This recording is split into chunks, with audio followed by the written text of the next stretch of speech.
Mire, mi nombre es Libardo Antonio Forero, vivo, vivo en San Francisco hace 5 años, pero soy criado y bajo del café hace unos 25 años que tengo conocimiento del café.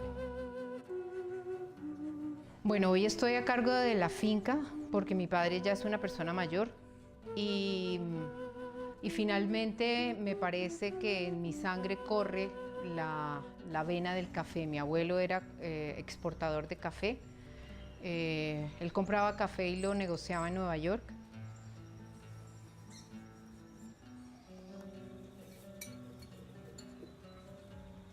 Bueno, el café que tenemos es variedad Colombia.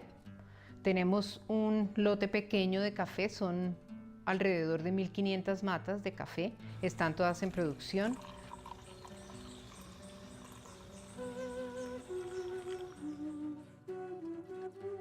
De especial este café es un café que es orgánico, que no lleva nada de químico, que lleva todo el proceso desde el comienzo, desde su semilla, porque aquí se escoge la semilla.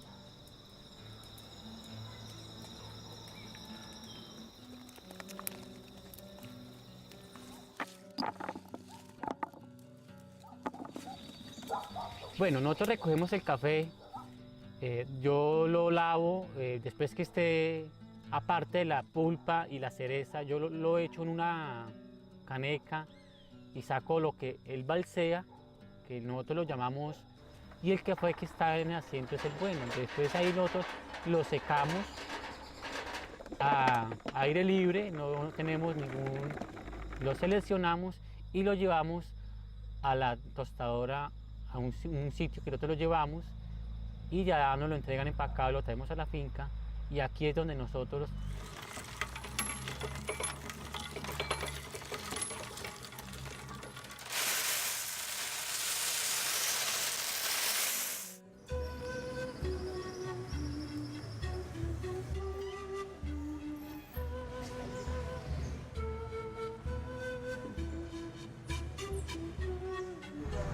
Pues el café colombiano de especial yo creo que es el amor con que lo cultivan nuestros campesinos, el sacrificio que ponen,